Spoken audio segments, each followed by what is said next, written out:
Bertemu kembali dengan saya, Fajar B. Slase, staf khusus Menteri Hukum dan HAM, bidang transformasi digital.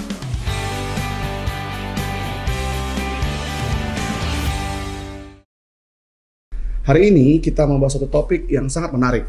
Topik dari Direktorat Jenderal HAM. Dan sudah hadir bersama kita narasumber yang expert di bidangnya, Bapak Andi. Siap. Yang saat ini menjalankan tugas sebagai Kadif Yankum di Jawa Barat. Siap, Pak Andi, terima kasih sudah hadir di Falastalk. Sehat ya Pak ya? Sehat, Pak. Pak Andi, silakan memperkenalkan diri kepada Falastalk. Untuk pemirsa Falastalk, perkenalkan nama saya Andi Talatinglangi. Di sini sebagai Kepala Divisi Pelayanan Hukum dan Hak Asasi Manusia, Kanwil Kementerian Hukum dan HAM wilayah Provinsi Jawa Barat. Baik. Dan saya diundang Pak Falas untuk menyampaikan isu-isu tentang hak asasi manusia yang mungkin ini menjadi konsumsi buat masyarakat juga dan edukasi buat masyarakat. Iya. Kalau kita bicara tentang HAM ini Pak, luas sekali ya Pak ya. Luas banget Pak, luas. Dan hari ini kita coba diskusikan satu topik yang agak-agak serem kalau kita bahas tentang hukuman mati Pak. Iya. Ini hukuman mati ini hak siapa nih? Hak manusia atau hak Tuhan ini kan? Sebenarnya di perundangan kita itu diatur Pak terkait hukuman mati. Iya, diatur baik itu domestik maupun internasional Pak sebenarnya. Jadi kalau kita lihat dari hukum domestik kita, hukum nasional itu kan memang di KUHP yang sebelumnya sebelum disahkan yang baru itu hukuman mati itu menjadi hukuman pokok. Karena untuk kejahatan-kejahatan berat atau pidana-pidana berat seperti pembunuhan berencana, terorisme, peredaran narkotika. Nah ini yang menjadi pidana berat yang kemudian ini yang oleh keyakinan hakim itu bisa dijatuhkan hukuman mati. Iya, itu mungkin melihat dampak yang luas dari akibat kejahatan yang bersangkutan gitu ya Pak ya. Kejahatan manusia. Satu lagi itu kejahatan kemanusiaan, genosida ya. Nah kemudian secara internasional juga sebenarnya dalam International Covenant on Civil Right-nya itu atau Covenant Sipil Politik itu juga sudah diatur sebenarnya hukuman mati karena di dalam pasal 6 di ICCPR itu menyampaikan bahwa bagi negara-negara yang menganut hukuman mati, situ kan sudah ada kalimat bagi negara-negara yang menganut hukuman mati, selama hukuman mati itu diterapkan untuk kejahatan extraordinary crime atau kejahatan yang luar biasa. Seperti apa kejahatan luar biasa itu? Dalam keputusan MK, kejahatan yang luar biasa itu sudah ditentukan. Berarti kita sudah meratifikasi? Sudah. Kalau Covenant Sipil Politik itu sudah kita ratifikasi tahun 2005. Waktu itu zaman menterinya Pak Hamid Awaludin kalau nggak salah. Nah, di situ setelah kita ratifikasi Covenant tersebut sehingga keputusan MK untuk menentukan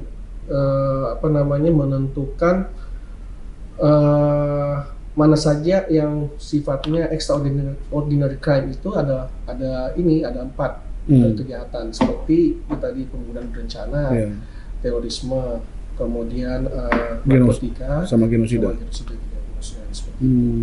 Nah, nilai daripada itu harus merupakan pertimbangan atau kayak untuk sampai seumur hidup ataupun 20 tahun. Nah kemudian ini berkembang, KUHP kita kan sudah berkembang. Yang baru tetap hukuman mati itu masuk. Tetap ada ya? Tetap ada, tapi menjadi prinsip moderasi, artinya diberikan kesempatan 10 tahun. Jadi untuk yang bersangkutan itu berubah. Iya, untuk berubah kan itu berubah. Dan hukuman mati ini sebenarnya dilema juga Pak. Dilema dalam arti saya mencoba mengutip apa yang disampaikan oleh Pak Wamen waktu membahas sosialisasi tentang RUU KUHP waktu itu, bahwa hukuman mati ini bukan hanya hukum semata, tapi ini menyangkut juga agama. Ketika kita menyampaikan kepada masyarakat pooling, itu pasti saya yakin rata-rata masyarakat mengatakan bahwa ketika ditanya apakah setuju hukuman mati atau tidak, pasti rata-rata tidak setuju. Tapi ketika bicara teroris setuju hukuman mati atau tidak, rata-rata masyarakat setuju. Nah ini kan ada dua standar yang kemudian kenapa? Karena ini menyangkut agama juga. Nah tidak hanya makanya hukum semata. Jadi memang agak. Tapi kan sebenarnya sudah tepat itu kan, tidak semua kasus pidana itu ada hukuman matinya, tapi terbatas kepada kejahatan-kejahatan yang berat. Betul. Ya. Iya kan ya. Nah oke, Pak. Jadi kalau kita bicara tentang hukuman mati ini, penerapannya di Indonesia tentu perlu keberanian hakim untuk bisa memutuskan. Iya. Ini kan hukuman maksimal. Benar.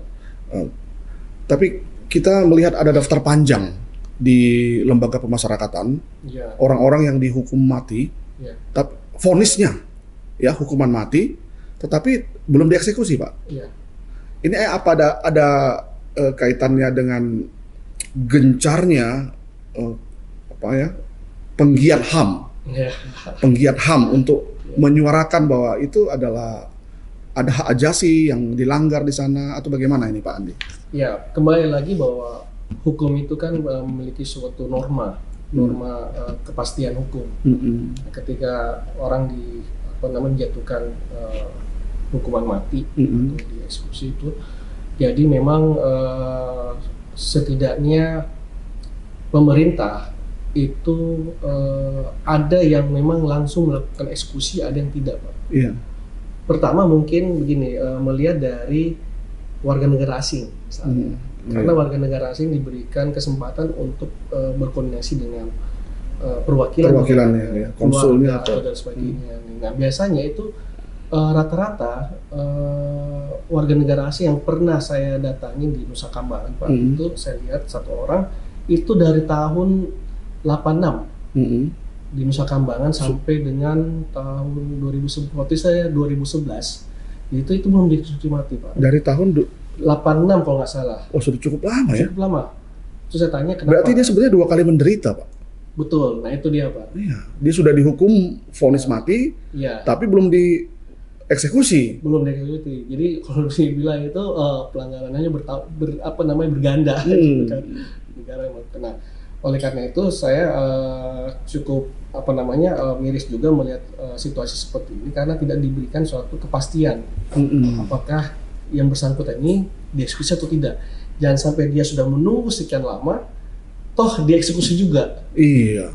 Lebih baik kalau memang sudah keyakinan itu, makanya dia harus ketika dijatuhkan maka harus ditentukan kapan dieksekusi.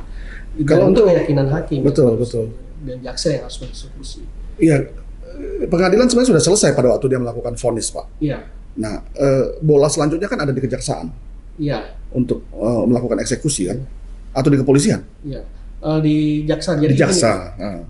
Ketika diputuskan oleh hakim yang bersangkutan menjalankan hukuman mati, sebenarnya dia masih punya hak, Pak. Bisa, ya. Dia bisa PK sampai dengan ujungnya gerasi. Gerasi, betul. Sampai ketika gerasi ditolak, tidak ada lagi upaya hukum. Tidak ada upaya hukum, iya betul. Terus dilaksanakan. Nah, saya pikir itu tidak ada lagi alasan pemerintah untuk tidak melaksanakan hukuman mati karena upaya-upaya itu kan sudah ditolak seperti itu. Artinya apa yang dia lakukan itu sudah benar kesalahannya dan itu sudah ditentukan sama hukum Indonesia sendiri, maka dia harus dilaksanakan, tidak perlu lagi ditunggu, Pak. Karena kasihan nantinya, kasihan. Karena kita kan masih menganut nih hukuman mati. Iya. Nah, persoalannya adalah, persoalannya adalah hukuman mati ini banyak negara yang mengepus Indonesia itu untuk menghapus hukuman mati. Nah ini jadi menarik. Negara-negara yang meminta Indonesia menghapus hukuman mati itu, apakah mereka tidak terikat? Apakah mereka tidak meratifikasi kovenan tersebut ya? Nah itu tadi, Pak, kan di pasal 6 itu sudah jelas dikatakan bahwa bagi negara-negara yang masih menganut hukuman mati, selama hukuman mati itu untuk dikenakan kejahatan yang serius atau extraordinary crime-nya. Iya, dan setahu kita yang berada di Indonesia, hukuman mati itu memang diberikan kepada yang extraordinary crime. Iya, extraordinary crime. Jadi sebenarnya kita kan punya sovereignty law-nya, Pak, atau hukum yang berkedaulatan. Jadi memang ketika kita melihat bahwa secara hukum internasional kita juga tidak bisa mengabaikan permintaan-permintaan seperti itu, tapi Betul. kita punya suatu argumentasi. Nah, seperti yang disampaikan oleh Pak Menteri Hukum dan HAM, ketika banyak sekali tamu-tamunya ataupun kedutaan-kedutaan yang sering mempertanyakan soal kebijakan Indonesia untuk menghapus hukuman mati, beliau dengan gamblang mengatakan ini hukum positif. Iya. Harus dihormati hukum positif Indonesia dan tidak boleh ada satu negara pun yang berintervensi. Tapi kalau kita mau bicara di forum internasional, kita harus punya argumen yang kuat. Kenapa kita masih membutuhkan hukuman mati? Karena karakter kita berbeda dengan masyarakat di Eropa ataupun di Barat sana, dengan masyarakat di Asia. Karena karakter kejahatan, saya cuma mengutip bahwa yang dikatakan Bob Kennedy itu bahwa di suatu masyarakat pasti ada penjahat, ada penjahat tertentunya. Di suatu masyarakat pasti ada penjahat tertentunya. Nah, artinya apa? Bahwa di Asia sendiri, itu kita memiliki karakter kriminal yang memang tingkat permisif atau pemaafan masyarakat itu masih boleh katakan masih level rendah dibanding dengan Eropa yang tingkat pemaafannya tinggi, Pak. Kenapa saya katakan begitu? Karena memang karakter kita ini boleh dikatakan bahwa ketika ada kejahatan yang dilakukan oleh organ masyarakat, yang ada ini retributif, bukan restitutif ataupun bukan restoratif yang dilaksanakan, tapi penghukuman yang langsung oleh masyarakat yang menginginkan. Iya, makanya pelaku kejahatan itu langsung dihukum. Makanya kadang-kadang ya pemerintah itu lebih masyarakat itu kadang-kadang lebih percaya hukuman jalanan, Pak, justru dibanding hukum positif. Iya. Kan kita kalau perhatikan ada sederhana nih, ditemukan maling ayam aja, ya itu orang dipukuli sampai luka-luka, kadang sampai mati, iya kan? Tapi di satu sisi itu kan bukan extraordinary crime. Untuk hal itu saja masyarakat begitu brutalnya untuk melakukan penghukuman ya. Justru hukum positif yang jelas-jelas vonisnya hukuman mati, kita tidak melakukan itu. Betul. Padahal itu kejahatan yang terorganisir, kejahatan berat. Nah, itu yang saya katakan itu karakter kita berbeda. Karakter kita berbeda. Kita berbeda. Makanya kalau dibilang hukuman mati tidak memberikan suatu efek jerah, tidak ada satupun, bagi saya setelah saya melihat banyak referensi, belum ada satupun kajian atau penelitian mengatakan bahwa baik dihapusnya hukuman mati ataupun diterapkan hukuman mati itu memberikan suatu efek jerah atau mengurangi kejahatan. Tetap kejahatan itu selalu berkembang sepanjang masa. Ya, betul. Sepanjang masa. Nah, bagaimana kita menyikapi atau memijaki segala peraturan ini dengan kondisi masyarakat yang ada. Nah, sekarang ini kan kejahatan ini tidak lagi sifatnya konvensional, malah sudah mulai masuk ke era digital. Juga gitu. Meskipun teknologi sudah digital, tapi kejahatan juga sudah mulai juga lebih masuk itu dan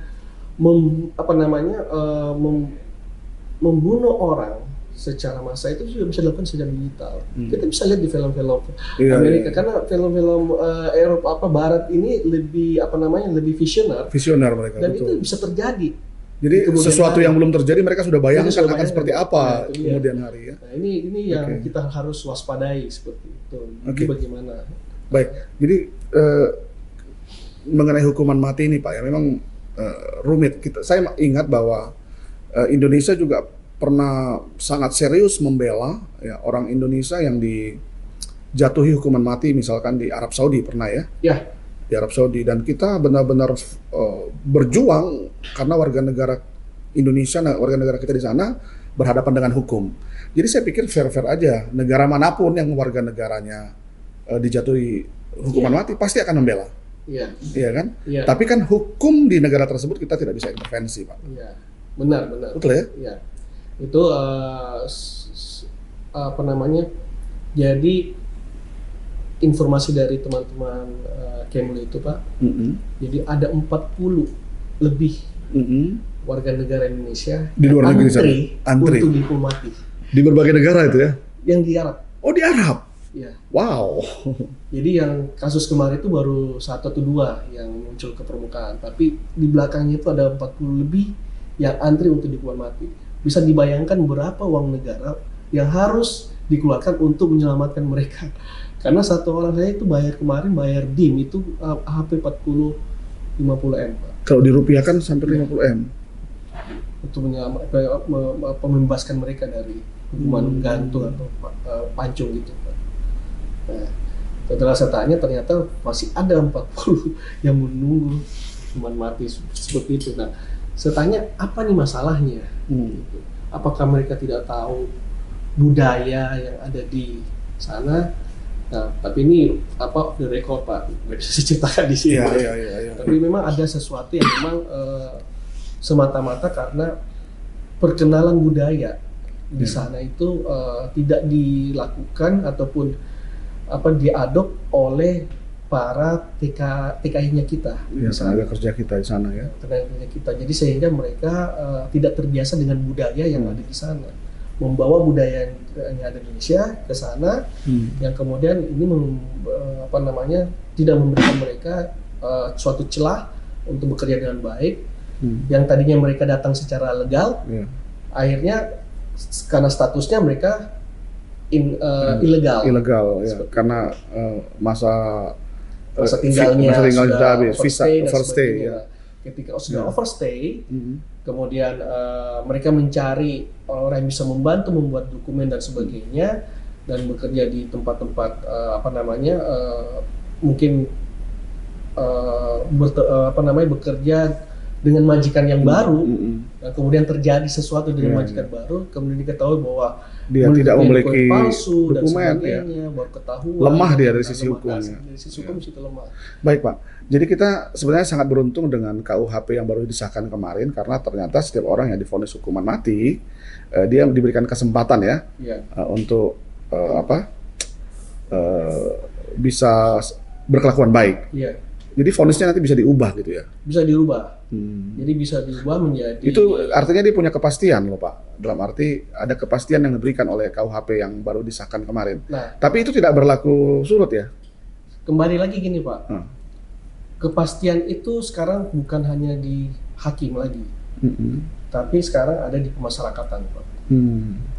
Pemasyarakatan yaitu di Bapas. Karena yang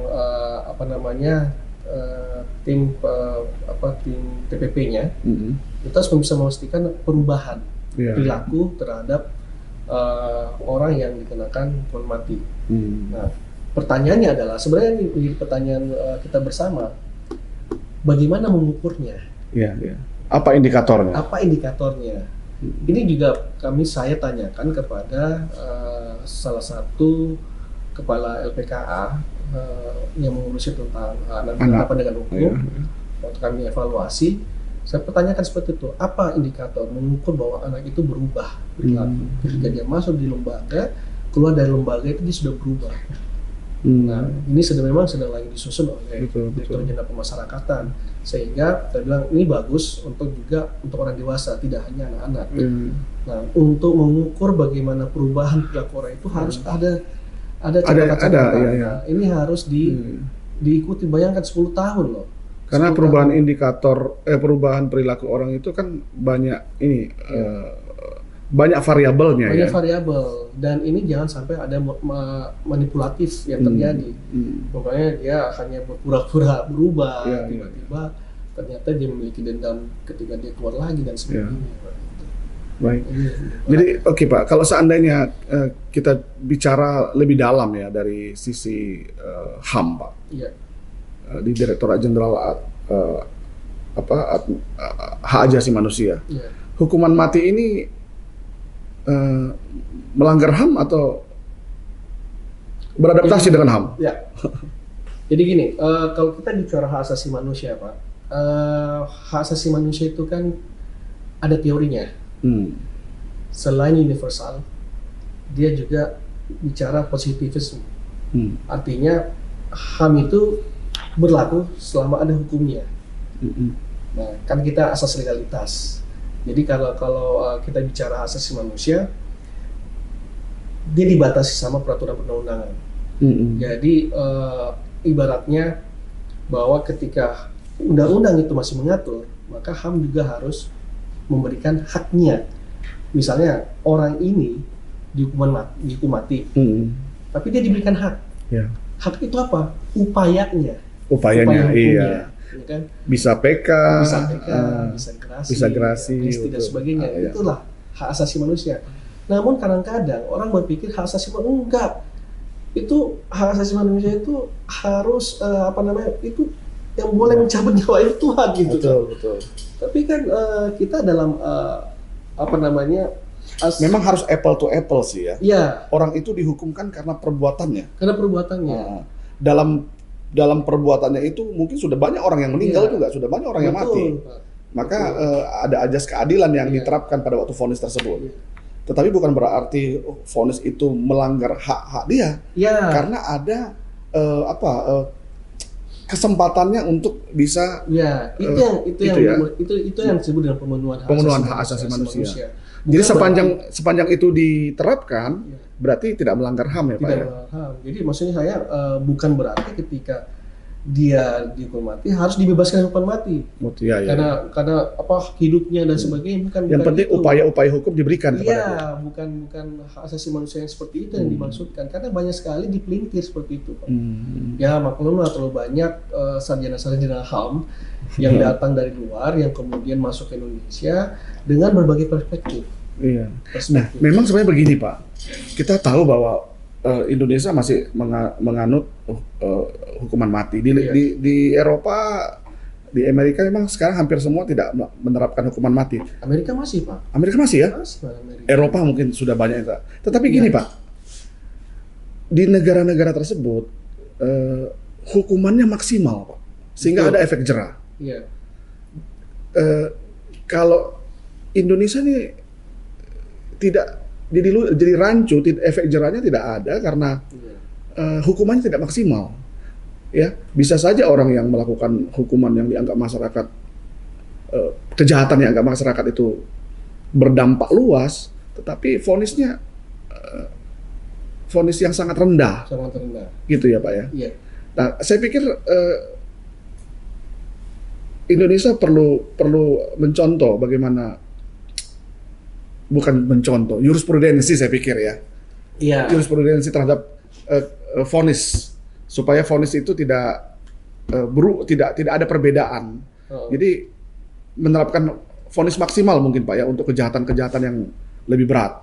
Iya, KUHP kita dulu kan memang ada kodifikasi ya Pak, kodifikasi hukum pidana berat, sedang dan ringan seperti itu. Dan memang hukuman baik sanksi pidana maupun sanksi denda yang di KUHP lama itu memang sudah sesuai dengan KUHP kekinian, sehingga ini berubah.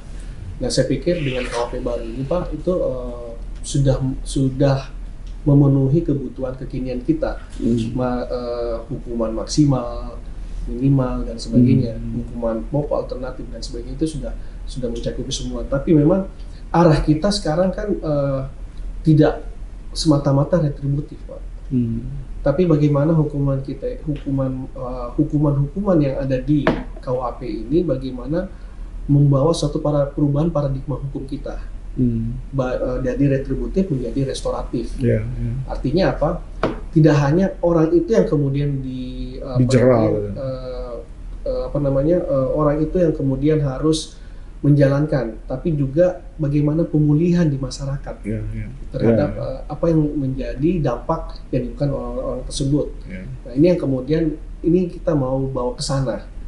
Kalau kita bicara hukuman maksimal, tapi masyarakat tidak terpulihkan, akan terus terjadi kejahatan-kejahatan yang sama seperti itu. Karena orang kan melihat, mencontoh dan memperbaiki kejahatan yang sebelumnya ada.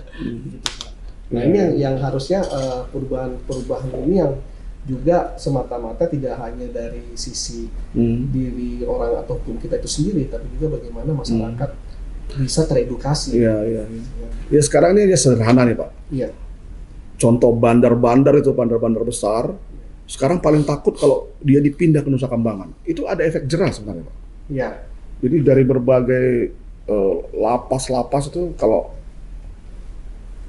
terdengar dia mau dipindah ke Nusa Kambangan sudah stres. Oh sudah stres. Efek jerah akan terjadi. Jadi mungkin ini yang perlu dibuat sebagai sebuah penyadaran ke depannya. Iya. Oke, Pak, baik, tentang hukuman mati ini menarik Pak ya.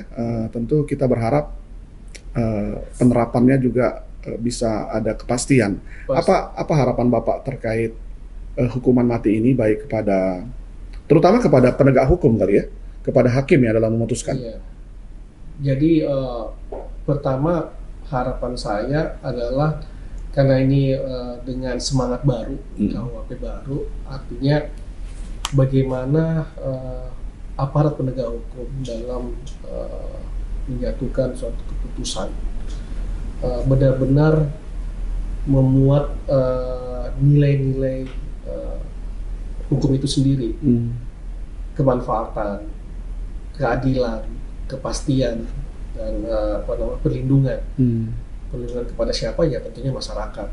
Jadi benar-benar empat hal ini bisa dirasakan oleh masyarakat bahwa hukum ini kan menjadi panglima, benar-benar panglima. Tidak juga hanya tajam ke bawah, tumpul ke atas. Seperti itu. Jadi semua memang equal before the law.